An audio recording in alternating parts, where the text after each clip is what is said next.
نبينا وشفيعنا وحبيبنا ومولانا محمد صلى الله عليه وعلى آله وأصحابه وبارك وسلم بلغ العلا بكماله كشف الدجى بجماله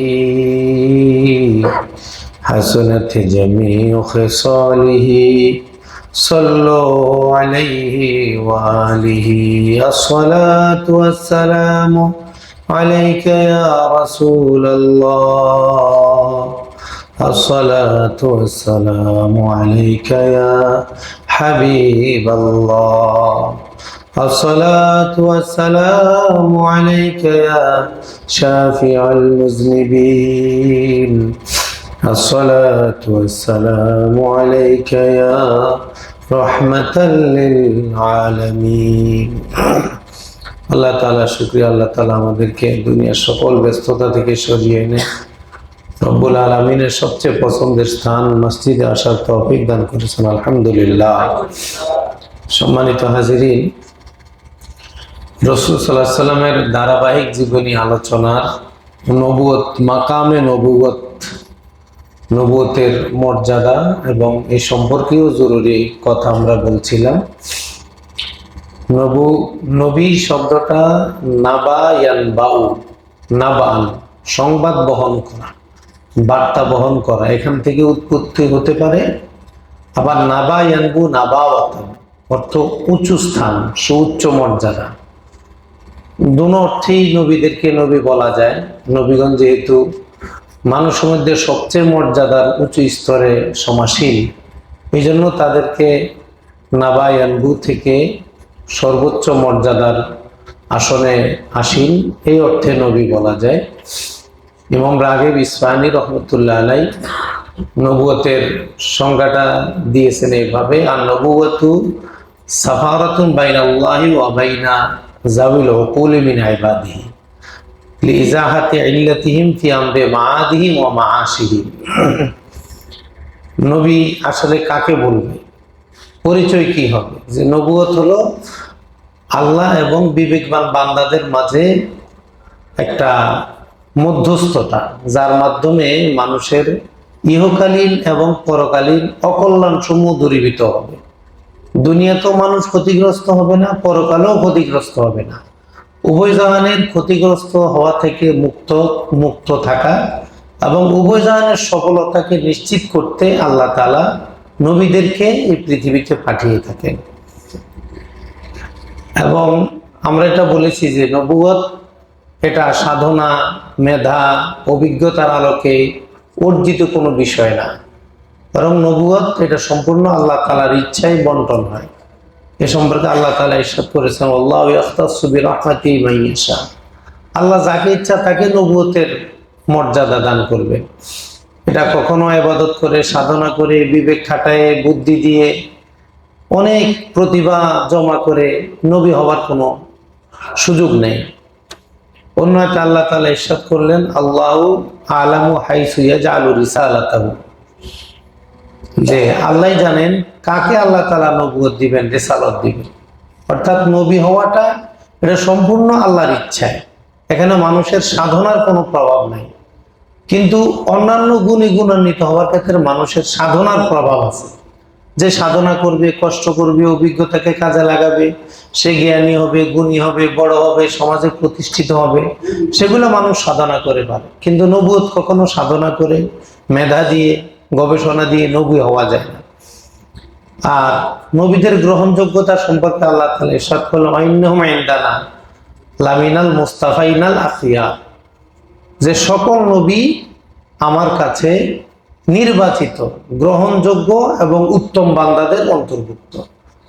অর্থাৎ যারাই নবী হবেন তারা হইল আল্লাহর বান্দাদের মাঝে সবচেয়ে ভালো মানুষ এবং আল্লাহর বান্দাদের মাঝে সবচেয়ে আল্লাহর প্রিয়, আল্লাহর খালেস বান্দা। এই বান্দিগির এই বিশেষ স্তরে নবী ছাড়া আর কেউ কখনো উত্তীর্ণ হতে পারে না। এই জন্য আল্লাহ তাআলা বলেছেন, লামিনাল মুস্তাফাইনাল আখিয়া, যে এদের মতো ভালো মানুষ, এদের মতো গুণী মানুষ, নবীদের মতো গ্রহণযোগ্য মানুষ, শত দক্ষ মানুষ পৃথিবীতে আর কখনো অন্য কোনো কিসিমের অন্য কোনো স্তরে নবী ছাড়া এই ধরনের স্তরে মানুষ আর পাওয়া যাবে না। এটা নবীদের একান্ত বিশেষ বৈশিষ্ট্য, যেটা সাধনার সাথে কখনো সম্পৃক্ত নয়। আমরা আরেকটা কথা বলেছিলাম, জন্মগতভাবেই নবীরা অতুলনীয় প্রতিভার অধিকারী হয়ে থাকেন। আমাদের সমাজে কিছু মানুষ আছে যাদেরকে আমরা দেখেই বলি সে জন্মগত প্রতিভাবান।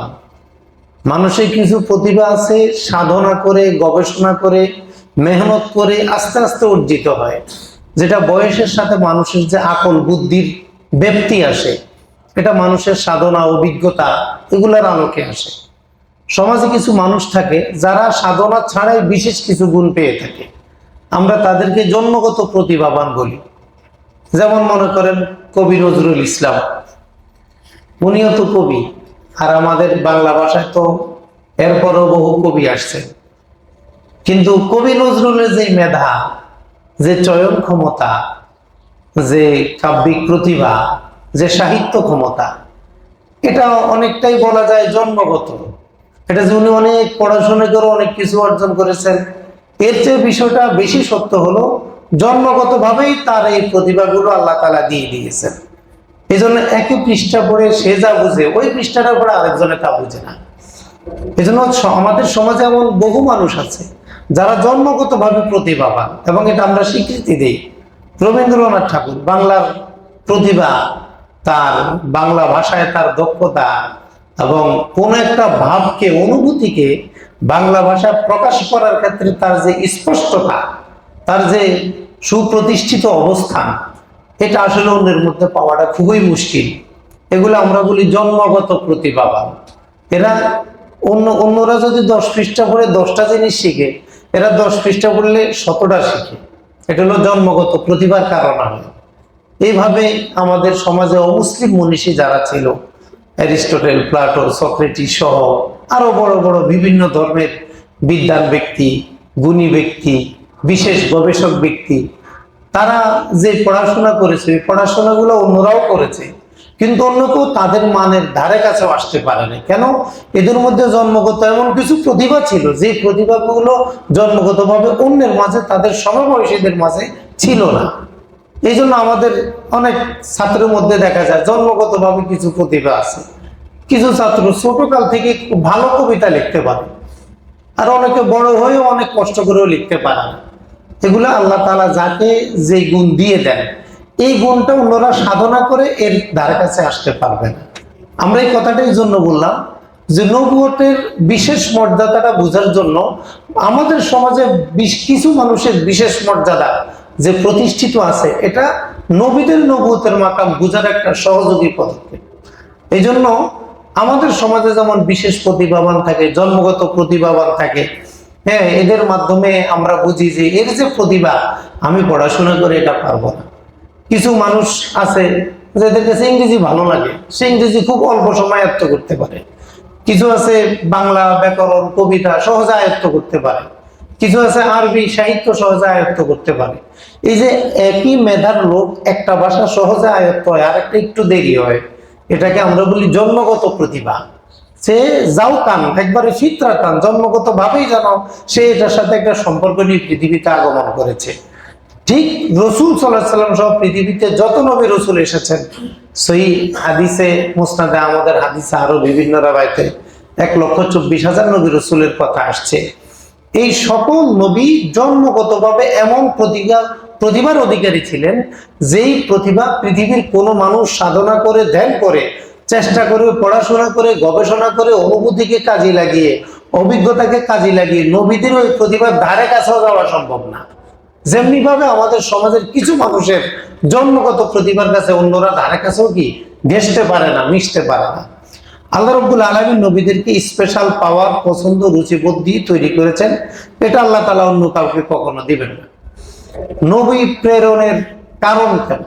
নবী প্রেরণের মূল কারণ হলো মানুষের কাজ হলো আল্লাহমুখী হওয়া। মানুষের কাজ কি? আল্লাহমুখী থাকা। কেন মানুষ আল্লাহমুখী কেন হবে? তো দেখো, পৃথিবীর সৃষ্টিগুলো 3 প্রকার। আল্লাহ রাব্বুল আলামিনের সৃষ্টি কত প্রকার? 3 প্রকার। এক ধরনের সৃষ্টি আছে, এদের কোনো আকল, বিবেক, চিন্তা, অনুভূতি নেই। যেমন মাটি, পাথর, আসমান, জমিন, চন্দ্র, সূর্য, নক্ষত্র, গাছ পালা, এগুলোর কোনো কি নাই? বিবেক নাই, অনুভূতি নাই, চিন্তা শক্তি নেই। তাহলে এগুলো হলো আকলহীন সৃষ্টি, আকল নাই। আল্লাহ তাআলা তাকে যেই কাজের জন্য সৃষ্টি করেছেন সে ওই কাজই করতে পারে, বুদ্ধি খাটায় অন্য কিছু করতে পারে না। এটা হলো আকলহীন সৃষ্টি। আরেক ধরনের আল্লাহ তাআলা সৃষ্টি হলো সীমিত আকল, সীমিত বিবেক বুদ্ধি। যেমন প্রাণী জগৎ, এদের সীমিত বুদ্ধি আছে। আপনি যদি একটা গরুকে মারতে ধরেন, সে কিন্তু দৌড় দেয়, সে বিবেক কাটাইতে পারে, সীমিত। কিন্তু সে কিছু দেখে অন্য অনুপস্থিত কিছুকে কল্পনা করতে পারে না। বাহ্যিক কিছু দেখে অনুপস্থিত কিছুর কল্পনা এই প্রাণী জগতের কেউ মিলাইতে পারে না। এর হলো সীমিত আকলের সৃষ্টি। তাহলে এক ধরনের আল্লাহ রাব্বুল আলামিন এক ধরনের সৃষ্টি হলো কোনো আকল নাই, আকল বিবেক অনুভূতি ছাড়া। আর আরেক ধরনের সৃষ্টি আছে প্রাণী জগৎ, যাদের মধ্যে সামান্য আকল আছে, অনুভূতি আছে। তাকে মারলে সে ব্যথা পায়, তাকে কিছু আক্রমণ করতে গেলে সে বুঝে, সে সাইড পরিবর্তন করে চলে যায়। তাকে আগুনের দিকে ধাক্কা দিলে সে আগুনে ঝাঁপ দিবে না, আগুন থেকে বাঁচার জন্য চলে যাবে। এই যে সীমিত অনুভূতি, এটা হলো প্রাণী জগৎ। গরু, ছাগল, হাঁস, মুরগি, যাদেরই প্রাণ আছে তাদেরই এই অনুভূতি আছে। আর আরেক ধরনের সৃষ্টি হলো যারা উপস্থিত কিছু দেখে অনুপস্থিত কিছু কল্পনা করে নিয়ে আসতে পারে। উপস্থিত কিছু দেখে অনুপস্থিত কিছু কল্পনা করা, দৃশ্যমান কিছু দেখে অদৃশ্য কিছুকে বুঝতে পারা, এটা হলো চূড়ান্ত পর্যায়ের অনুভূতি, বিবেক, বুদ্ধি, আকল সম্পন্ন। তাহলে আল্লাহ রাব্বুল আলামিনের সৃষ্টি জগৎ কয় প্রকার? 3 প্রকার। আকলহীন, সীমিত আকল, পূর্ণ আকল। আকলহীন, সীমিত আকল, পূর্ণ আকল। এখন দেখেন, যত জড় পদার্থ আকলহীন, এই সবগুলা কিন্তু প্রাণীদেরকে বাঁচায় রাখে। এই সূর্যের তাপ, চাঁদের আলো, এইভাবে আল্লাহ রাব্বুল আলামিনের যত সৃষ্টি আছে জড় পদার্থ প্রাণহীন, এই সবগুলো কিন্তু প্রাণীদেরকে বাঁচায় রাখার কাজ করতেছে, নিয়মিত খেদমত আঞ্জাম দিয়ে যাইতেছে। কাঁঠাল গাছে কাঁঠাল ধরতেছে, আম গাছে আম ধরতেছে, জাম গাছে জাম ধরতেছে, বড়ই গাছে বড়ই ধরতেছে। তারা তাদের যে আল্লাহ তাআলার যে আদেশ, সেটা তারা নিয়মিত সম্পাদনা করে যাইতেছে। তাইলে প্রাণহীন, আকলহীন সৃষ্টিগুলো প্রাণীদের কল্যাণে তৈরি। আর যেগুলো সীমিত আকল, এগুলো মানুষের কল্যাণে তৈরি। যত সৃষ্টি আছে সবগুলো প্রাণীদের থেকে, যেগুলো সীমিত আকল, অনুভূতি সম্পন্ন, সামান্য অনুভূতি সম্পন্ন, এগুলোকে আল্লাহ তাআলা মানুষের জন্য সৃষ্টি করেছেন। এজন্য আল্লাহ তাআলা বলেছেন, খলাকালাকুম মা ফিল আরদি জামিয়া। জড় পদার্থ, প্রাণহীন প্রাণী, যা কিছু দেখো সবকিছু আমি তোমাদের খেদমতের জন্য তৈরি করেছি। এগুলোর কাজ হলো তোমাদের খেদমত করা, কারণ তোমার হলো পূর্ণ অনুভূতি, পূর্ণ আকল। তাহলে আকলহীন এগুলোর কাজ হলো প্রাণীদের খেদমত করা, আর সকল প্রাণীর কাজ হলো মানুষের খেদমত করা। এখন প্রশ্ন হতো, মানুষের সৃষ্টি কি জন্য? আকলহীনকে সৃষ্টি করলেন সীমিত আকলের জন্য, প্রাণীদেরকে সৃষ্টি করলেন মানুষের জন্য। তো মানুষ এখন কি করবে? এখানে হইলো আল্লাহ রাব্বুল আলামিনের সিদ্ধান্ত। এই জায়গায় এসে দার্শনিকরা কাফের হয়ে যায়, এই জায়গায় এসে বিজ্ঞানীরা নাস্তিক হয়ে যায়, যে ওগুলা খুব সুন্দর মিলাইতে পারে, কিন্তু মানুষের সৃষ্টি কেন এটা তারা সুন্দর করে বলতে পারে না। কারণ তারা সব ক্ষেত্রে তাদের বিবেক অনুভূতি কাজে লাগাইতে চায়। মনে করেন বিজ্ঞানীরা আমাদেরকে যে তথ্য দেয় যে পৃথিবী এত লক্ষ গুণ বড়, এত কোটি গুণ বড়, সূর্য, ছায়াপথ, নেহারিকা, এই সেই হাজার হাজার আলোকবর্ষ, কোটি কোটি আলোকবর্ষ, এগুলা যদি কোনো হুজুরে বলতো তো মানুষ তো বোধহয় পাগল ছাগল বলে ফেলাইতো। কি বলে আলোকবর্ষ? আবার তো মাপছো কেমনে? তুমি তোমার মেশিন কোথায়? কেমনে বুঝছো? যোগ দিছো কেমনে? হাজার হাজার crore crore crore crore billion trillion kilometre mile দূরে এক একটা গ্রহ নক্ষত্র, সব ওনারা এখানে বসে বসে বলতেছে। তো বিজ্ঞানীরা চেষ্টা করে, গবেষণা করে। বিজ্ঞানী যতক্ষণ পর্যন্ত ওহির জ্ঞানের কাছে, ওহির জ্ঞানের দ্বারস্থ না হবে, ওই পর্যন্ত সে চূড়ান্ত সিদ্ধান্তের কিছু বলতে পারবে না। এই জন্য আল্লাহ তাআলা প্রাণহীন সৃষ্টি করেছেন প্রাণীদের খেদমতের জন্য, আর সকল প্রাণীকে সৃষ্টি করেছেন মানুষের খেদমতের জন্য, আর মানুষকে সৃষ্টি করেছেন আল্লাহর ইবাদতের জন্য। এই জন্য আল্লাহ তাআলা বলেছেন, ওমা খালাকতুল জিন্না ওয়াল ইনসা ইল্লা লিয়াবুদুন। দেখো, তুমি তোমার চোখের সামনে দেখতেছো এই গরুটা তোমাকে দুধ দেয়, তোমাকে গোস্ত দেয়, তোমাকে বাছুর দেয়, কিন্তু এই গরুটা কখনো একটু সুন্দরভাবে থাকে না। তোমরা কি গরুকে কখনো লেপ দাও, তোষক দাও, জাজিম দাও, কিছু দাও? কি দাও তোমরা গরুকে? গরুর জন্য তোমরা কি ডিনার সেটের আয়োজন করছো? তো তোমাদের বিভিন্ন পশু পাখির জন্য কি আয়োজন করছো তোমরা? এতে তাদের কোনো দুঃখ নাই। কেন? তাদের একটাই মাত্র লক্ষ্য তোমার খেদমত করা। তাহলে তুমি কি গরুর খেদমত দেখে বুঝো না তুমি কার খেদমত করা দরকার, তুমি কোন দিকে যাওয়া দরকার? এই জন্য তোমার অনুভূতিকে তুমি এখানে কাজে লাগাও। পৃথিবীর এমন কোন সৃষ্টি নাই যেটা মানুষের কোনো না কোনো কাজে না আসে। আমরা হয়তো জানি না, আমরা মনে করি পিঁপড়া কি কামে লাগে, শুধু আমার ঘরে কামড়ায়। আমরা মনে করি ইঁদুর কি কামে লাগে, এ শুধু আমাদের ক্ষতি করে। অমুক কি কামে লাগে, তুমুক কি কামে লাগে, এটা আমরা বলি। কিন্তু আপনি প্রাণী বিজ্ঞানের কাছে যান, সে প্রত্যেকটা ধরে ধরে বলে দিবে মানব জীবনের এই অংশের সাথে এই প্রাণীর সম্পর্ক। এই পোকা এই পোকাকে খায়, এই পোকার মাধ্যমে এই পোকা তৈরি হয়, এই প্রাণীর মাধ্যমে এই প্রাণী জীবিত থাকে, এই প্রাণীর মাধ্যমে এই প্রাণী ধ্বংস হয়, এই প্রাণী যে কয়দিন বাঁচে কয়দিন থেকে মানুষ এইভাবে উপকৃত হয়। যখন এটা কাজ শেষ তখন আরেকটা প্রাণী এটাকে খেয়ে ফেলে। এভাবে এক প্রাণী দিয়ে আরেক প্রাণীকে দমন, কিছু সময় প্রাণীর জীবন দিয়ে মানুষের উপকরণ বানানো। এই যে মানুষদের জন্য এত কিছু তৈরি করা, এটা দেখে মানুষ কল্পনা করবে, বুঝবে, অনুভূতি খাটাবে, তার বিবেক বুদ্ধি খাটাবে, তাহলে আমাকে কার জন্য তৈরি করা হলো? এখন যদি কোনো বিজ্ঞানী, কোনো দার্শনিক নিজে গবেষণা করে করে নিজের সৃষ্টির কারণ, সফলতা বের করতে চায়, সে ব্যর্থ হবে। কারণ এই যোগ্যতা আল্লাহ মানুষকে দেননি, এটা আল্লাহ তাআলা নিজের কাছে রেখেছেন। এই সিদ্ধান্ত ওহির মাধ্যমে আসতে হবে, অন্য কোনো মাধ্যমে আসলে হবে না। এজন্য মানুষের একমাত্র কাজ হলো আল্লাহর ইবাদত করা। বলেন, মানুষের একমাত্র কাজ কি? একমাত্র কাজ হলো আল্লাহর ইবাদত, তার দ্বিতীয় কোনো কাজ নাই। মানুষ যদি দ্বিতীয় কোনো কাজে জড়ায় যায়, তাহলে মানুষ আর পশুর মধ্যে কোনো পার্থক্য থাকবে না।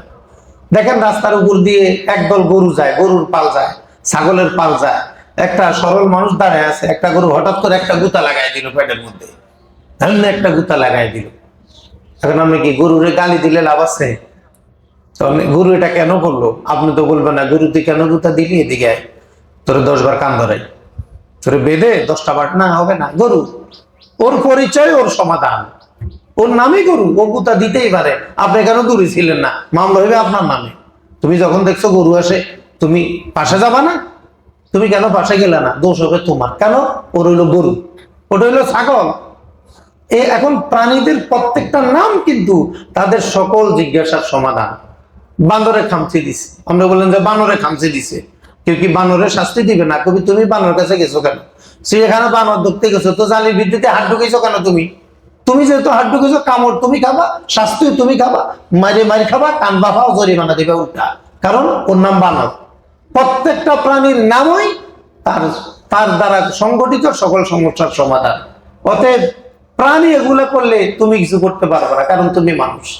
এখন দেখেন, আমাদের সমাজে কিছু মানুষ আছে, আমরা একজন আরেকজনের ক্ষতি করি, একজন আরেকজনের কল্যাণ কামনা করি, একজন আরেকজনের বদনাম করি, একজন আরেকজনের ক্ষতির জন্য পেরেশান হয়ে যাই, একজন আরেকজনকে দমানোর জন্য, নামানোর জন্য ব্যাকুল হয়ে যাই।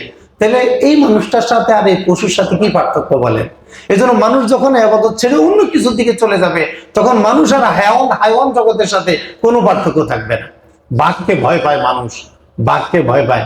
সমাজে কিন্তু মানুষ থাকে যাকে মানুষ ভয় পায়, তার আক্রমণকে ভয় পায়, তার সন্ত্রাসীকে ভয় পায়, তার লুণ্ঠনকে ভয় পায়, তার শাস্তিকে ভয় পায়। এবং মানুষ তাকে তো মানুষ মনে করলো না, মানুষ এখন তাকে বাঘ মনে করে, মানে সে পশু হয়ে গেছে। এই জন্য নবীজি বলছেন, আল মুমিনু মান আমিনা নাস, মুমিন তুমি ততক্ষণ পর্যন্ত কামেল থাকবা যতক্ষণ তুমি কারো ক্ষতি করবা না। কারো ক্ষতি করলে তুমি পশু হয়ে যাবা। তাহলে সমস্ত সৃষ্টি জগৎ আমাদের খেদমতের জন্য তৈরি, আর আমাদের তৈরি হয়েছে একমাত্র কার জন্য? আল্লাহর জন্য। তাহলে আমার কিন্তু সকাল সন্ধ্যা 24 ঘন্টা ইবাদতে কাটাইতে হবে, এটাই আমার সৃষ্টির উদ্দেশ্য। এখন ইবাদত করতে হলে বাঁচতে হবে, বাঁচতে হলে খাইতে হবে, খাইতে হলে চাকরি করতে হবে, এই জন্য চাকরি করতে হয়। তাহলে আমাদের চাকরিটা মূলত কি শুধু খাওয়ার জন্য না, ইবাদতের জন্য? কোন মুসলমান যদি খাওয়ার জন্য চাকরি করে, কোন মুসলমান যদি শুধু খাওয়ার জন্য খায়, কোন মুসলমান যদি বাঁচার জন্য বাঁচে, কোন মুসলমান যদি বাঁচার জন্য খায়, কোন মুসলমান যদি বাঁচার জন্য চাকরি করে, তাহলে এটার সাথে আর গরুর সাথে কোনো পার্থক্য নাই। কারণ গরুও বাঁচে, তুমিও বাঁচো, গরুও খায়, তুমিও খাও। তো গরু আর তোমার খানোর মধ্যে পার্থক্য কি? পার্থক্য এক জায়গায়, গরু বাঁচবে তোমার খেদমতের জন্য, আর তুমি বাঁচবা আল্লাহর ইবাদতের জন্য। এইটা যদি হয় তাহলে তুমি মানুষ, অন্যথা তুমি কিন্তু মানুষ হতে পারো না। এই জন্য আল্লাহ রাব্বুল আলামিন এই সৃষ্টি জগৎকে 3 ভাগ করে আমাদেরকে স্পষ্ট করে দিলেন যে মানুষের কাজ হলো আল্লাহমুখী হওয়া, মানুষের কাজই কি সবসময় আল্লাহমুখী থাকা। আল্লাহ কি বলে, আল্লাহ কি বলে, কি করলে আল্লাহ খুশি হয়, কি করলে আল্লাহ বেজার হয়, আল্লাহ খুশিগুলো করতে থাকা, বেজারগুলো থেকে দূরে থাকা। এটাই মানুষের 24 ঘন্টার একমাত্র সাধনা, একমাত্র চিন্তা চেতনা। দ্বিতীয় কোনো চিন্তা মানুষ করবে না, এটাই মানুষের দায়িত্ব। মানুষ যখন তার এই মৌলিক দায়িত্ব, সৃষ্টিগত দায়িত্ব কারণ থেকে দূরে সরে যায়, মূর্তি পূজা শুরু করে, মানুষ যখন ইবলিসের ধোকায় পড়ে যায়, মানুষ যখন আল্লাহকে ভুলে যায়, নবীদেরকে ভুলে যায়, শরীয়ত ভুলে যায়, নিজের সৃষ্টির কারণ ভুলে যায়, তখনই আল্লাহ তাআলা নবীদেরকে প্রেরণ করে তাদেরকে আবার আল্লাহমুখী করে দেন। এই জন্যই পৃথিবীতে বিভিন্ন যুগে যুগে আল্লাহ তাআলা নবীদেরকে প্রেরণ করে মানুষের মূল উদ্দেশ্যের প্রতি মানুষকে ধাবিত করেন। তাহলে নবী প্রেরণের উদ্দেশ্য কি? মানুষকে সৃষ্টির মূল উদ্দেশ্য বুঝিয়ে দেওয়া। নবী প্রেরণের কারণ কি? মানুষদেরকে তাদের সৃষ্টির উদ্দেশ্য কারণ বুঝায় দেওয়া, এটা হলো নবীদের কাজ। এই জন্য প্রত্যেক নবী মানুষের চরিত্র নিয়ে মেহনত করেছেন। বলেন, প্রত্যেক নবী কি নিয়ে মেহনত করেছেন? মানুষের চরিত্র আখলাক নিয়ে মেহনত করেছেন। এই জন্য আল্লাহ তাআলা ইরশাদ করেছেন, রুসুলাম মুবাশশিরিন ওয়া মুনজিরিন, আমি রসুলদেরকে প্রেরণ করি, নবীদেরকে প্রেরণ করি, এরা মুমিনদেরকে সুসংবাদ দিবে, আর পাপিষ্ঠ পাপাচারী যারা তাদেরকে জাহান্নামের ভয় দেখাবে। মুমিনরা জান্নাতের কথা শুনে শুনে আরো বেশি নেক আমল করবে, আর যারা পাপী তারা জাহান্নামের কথা শুনে শুনে বদ আমল থেকে দূরে থাকবে। মুবাশশিরিন মুনজিরিন লিআল্লা ইয়াকুনা লিন-নাসি আলাল্লাহি হুজ্জা, এই মানুষেরা যেন পরকালে হাসরের মাঠে আল্লাহর সামনে কোনো দলিল পেশ করতে না পারে যে আল্লাহ আপনি তো কোনো নবী রাসূল পাঠান নাই, কেমনে বুঝতাম আপনি যে এই বিধান দিয়েছেন। আল্লাহর বিরুদ্ধে যেন কোনো হুজ্জত দলিল পেশ করতে না পারে, এই জন্য আল্লাহ তাআলা নবী প্রেরণ করেন। ওয়ালাকাদ বাআসনা ফি কুল্লি উম্মাতিন রাসূলা, আমি প্রত্যেক জাতির কাছে নবী রাসূল প্রেরণ করি। কেন প্রেরণ করি? আনিবুদুল্লাহ, তোমাদের সৃষ্টির উদ্দেশ্য, একমাত্র উদ্দেশ্য, শুধু উদ্দেশ্য, কেবল উদ্দেশ্য একটাই, সেটা হলো আল্লাহর ইবাদত করা।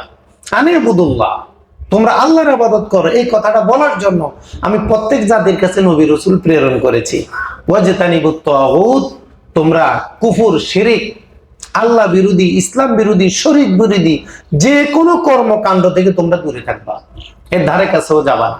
এই দুইটা কথা বোঝানোর জন্য, মানুষের আমলে আনার জন্য আমি প্রত্যেক জাতির কাছে যুগে যুগে নবী প্রেরণ করি। অর্থাৎ নবী প্রেরণের মূল উদ্দেশ্য হলো মানুষ যখন আল্লাহকে ভুলে যায়, মানুষকে আবার আল্লাহমুখী করার জন্য। তাহলে মুমিনের উদ্দেশ্য কি?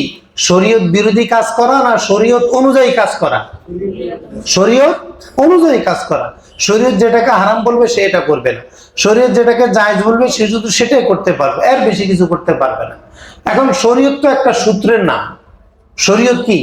একটা সূত্রের নাম, সূত্র। এখন সূত্র তো কিছু করতে পারে না। আমরা যে অঙ্ক করি না, a + b whole square, square plus twice ab plus b square, এই যে সূত্র, এই সূত্র কি নিজে নিজে অঙ্ক করে না এই সূত্র দিয়ে আমি অঙ্ক করতে হয়?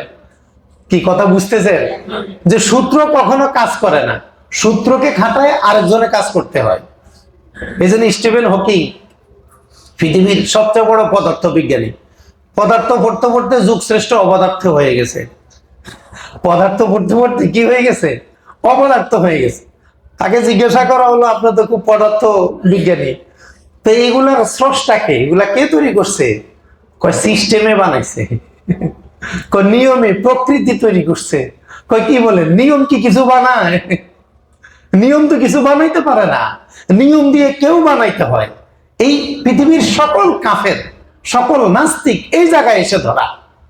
তারা নাস্তিকরা বলে, কাফেররা বলে চন্দ্রকে বানাইছে, কয় প্রকৃতি।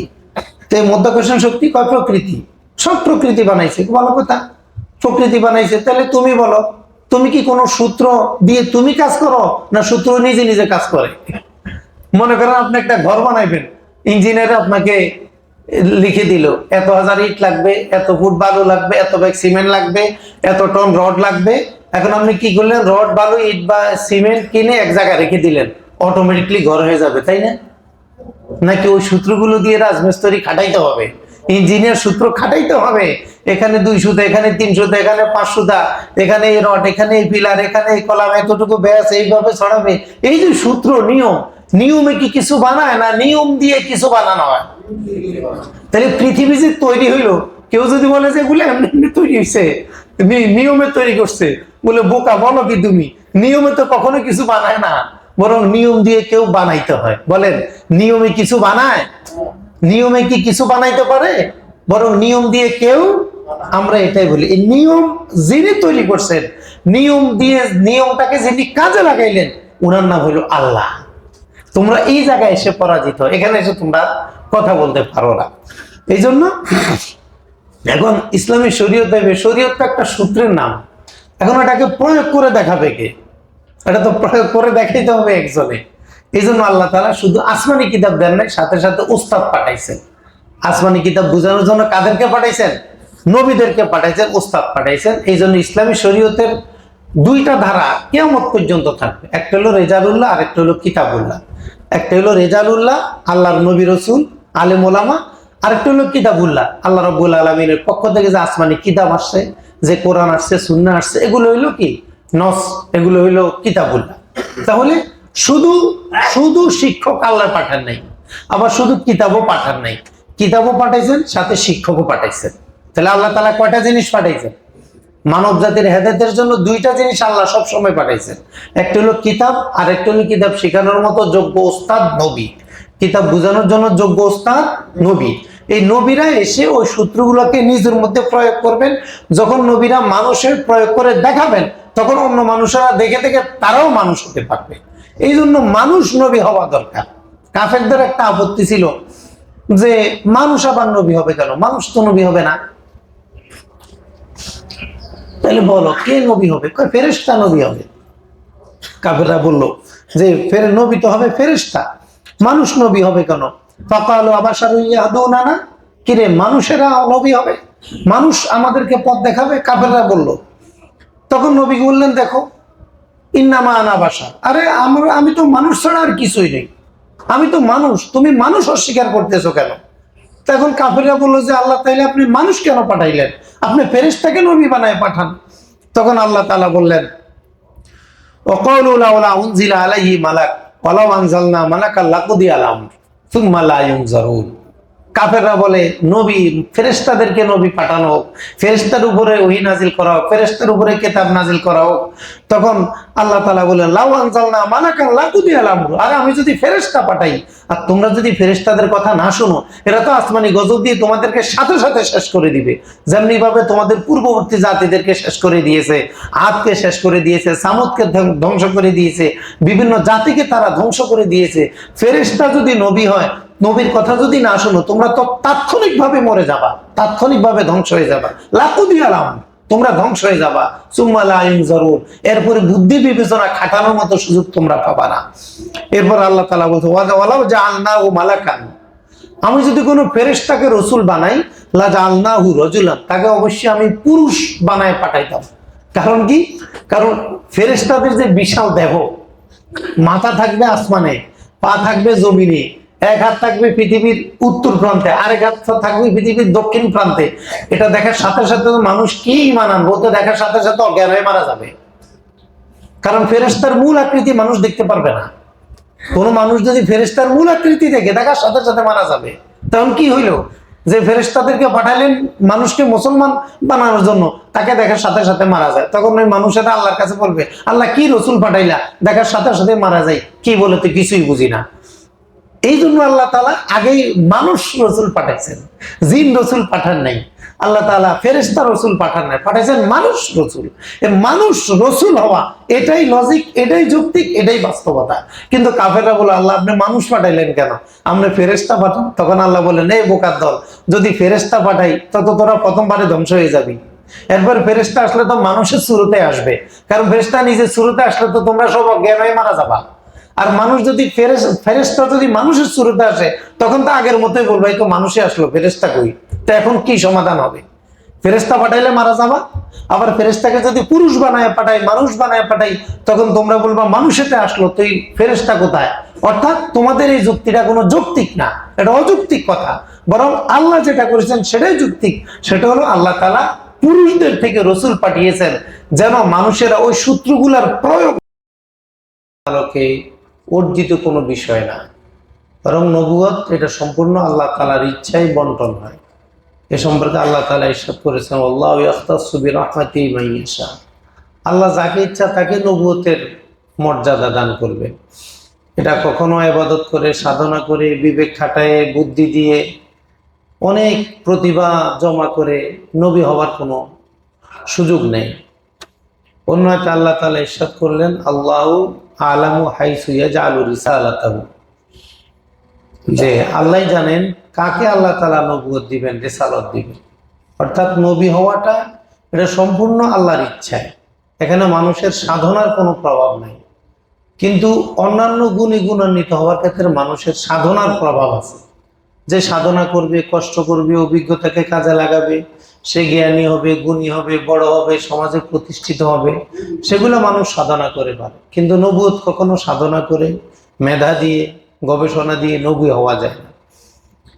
আর নবীদের গ্রহণযোগ্যতা সম্পর্কে আল্লাহ তাআলা ইরশাদ করলেন, ওয়াইন্নাহুম ইনদানা লামিনাল মুস্তাফাইনাল আখিয়া, যে সকল নবী আমার কাছে নির্বাচিত, গ্রহণযোগ্য এবং উত্তম বান্দাদের অন্তর্ভুক্ত। অর্থাৎ যারাই নবী হবেন তারা হইল আল্লাহর বান্দাদের মাঝে সবচেয়ে ভালো মানুষ এবং আল্লাহর বান্দাদের মাঝে সবচেয়ে আল্লাহর প্রিয়, আল্লাহর খালেস বান্দা। এই বান্দিগির এই বিশেষ স্তরে নবী ছাড়া আর কেউ কখনো উত্তীর্ণ হতে পারে না। এই জন্য আল্লাহ তাআলা বলেছেন, লামিনাল মুস্তাফাইনাল আখিয়া, যে এদের মতো ভালো মানুষ, এদের মতো গুণী মানুষ, নবীদের মতো গ্রহণযোগ্য মানুষ, শত দক্ষ মানুষ পৃথিবীতে আর কখনো অন্য কোনো কিসিমের, অন্য কোনো স্তরে, নবী ছাড়া এই ধরনের স্তরে মানুষ আর পাওয়া যাবে না। এটা নবীদের একান্ত বিশেষ বৈশিষ্ট্য, যেটা সাধনার সাথে কখনো সম্পৃক্ত নয়। আমরা আরেকটা কথা বলেছিলাম, জন্মগতভাবেই নবীরা অতুলনীয় প্রতিভার অধিকারী হয়ে থাকেন। আমাদের সমাজে কিছু মানুষ আছে যাদেরকে আমরা দেখেই বলি সে জন্মগত প্রতিভাবান। মানুষের কিছু প্রতিভা আছে, সাধনা করে, গবেষণা করে, মেহনত করে আস্তে আস্তে অর্জিত হয়, যেটা বয়সের সাথে মানুষের যে আকল বুদ্ধির ব্যাপ্তি আসে, এটা মানুষের সাধনা, অভিজ্ঞতা, এগুলোর আলোকে আসে। সমাজে কিছু মানুষ থাকে যারা সাধনা ছাড়াই বিশেষ কিছু গুণ পেয়ে থাকে, আমরা তাদেরকে জন্মগত প্রতিভাবান বলি। যেমন মনে করেন কবি নজরুল ইসলাম, উনিও তো কবি, আর আমাদের বাংলা ভাষায় তো এরপরও বহু কবি আসছে।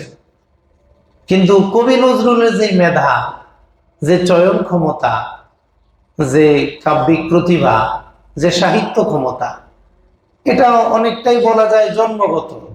এটা যে উনি অনেক পড়াশোনা করে অনেক কিছু অর্জন করেছেন, এর চেয়ে বিষয়টা বেশি সত্য হলো জন্মগতভাবেই তার এই প্রতিভাগুলো আল্লাহ তাআলা দিয়ে দিয়েছেন। এই জন্য একই পৃষ্ঠা পড়ে সে যা বুঝে, ওই পৃষ্ঠাটার পরে আরেকজনে তা বুঝে না।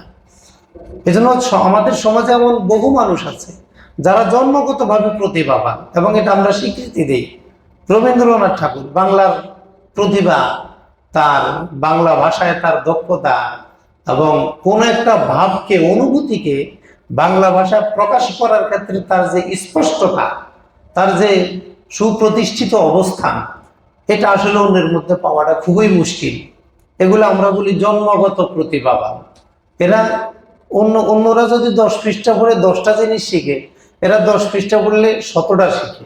এটা হলো জন্মগত প্রতিভার কারণ। এইভাবে আমাদের সমাজে অমুসলিম মনীষী যারা ছিল, অ্যারিস্টটল, প্লাটো, সক্রেটিস সহ আরো বড় বড় বিভিন্ন ধর্মের বিদ্বান ব্যক্তি, গুণী ব্যক্তি, বিশেষ গবেষক ব্যক্তি, তারা যে পড়াশোনা করেছে, এই পড়াশোনাগুলো অন্যরাও করেছে, কিন্তু অন্য কেউ তাদের মানের ধারে কাছেও আসতে পারে না। কেন? এদের মধ্যে জন্মগত এমন কিছু প্রতিভা ছিল, যে প্রতিভাগুলো জন্মগতভাবে অন্যের মাঝে, তাদের সমবয়সীদের মাঝে ছিল না। এই জন্য আমাদের অনেক ছাত্রের মধ্যে দেখা যায় জন্মগতভাবে কিছু প্রতিভা আছে। কিছু ছাত্র ছোটকাল থেকে খুব ভালো কবিতা লিখতে পারে, আর অনেকে বড় হয়েও অনেক কষ্ট করেও লিখতে পারে না। এগুলো আল্লাহ তাআলা যাকে যে গুণ দিয়ে দেন, এই গুণটা অন্যরা সাধনা করে এর ধারে কাছে আসতে পারবে না।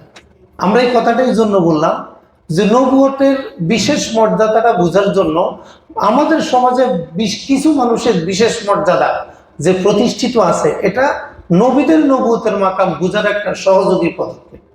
এই জন্য আমাদের সমাজে যেমন বিশেষ প্রতিভাবান থাকে, জন্মগত প্রতিভাবান থাকে, হ্যাঁ, এদের মাধ্যমে আমরা বুঝি যে এর যে প্রতিভা, আমি পড়াশোনা করে এটা পারবো না।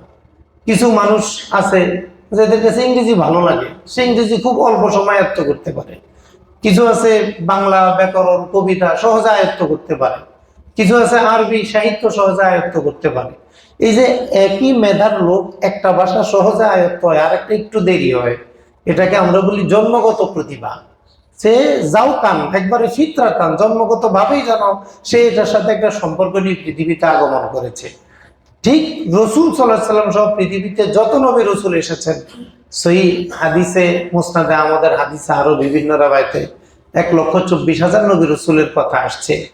এই সকল নবী জন্মগতভাবে এমন প্রতিভার অধিকারী ছিলেন, যেই প্রতিভা পৃথিবীর কোনো মানুষ সাধনা করে ধ্যান করে চেষ্টা করে পড়াশোনা করে গবেষণা করে অনুভূতিকে কাজে লাগিয়ে অভিজ্ঞতাকে কাজে লাগিয়ে নবীদের ওই প্রতিভার ধারে কাছেও যাওয়া সম্ভব না।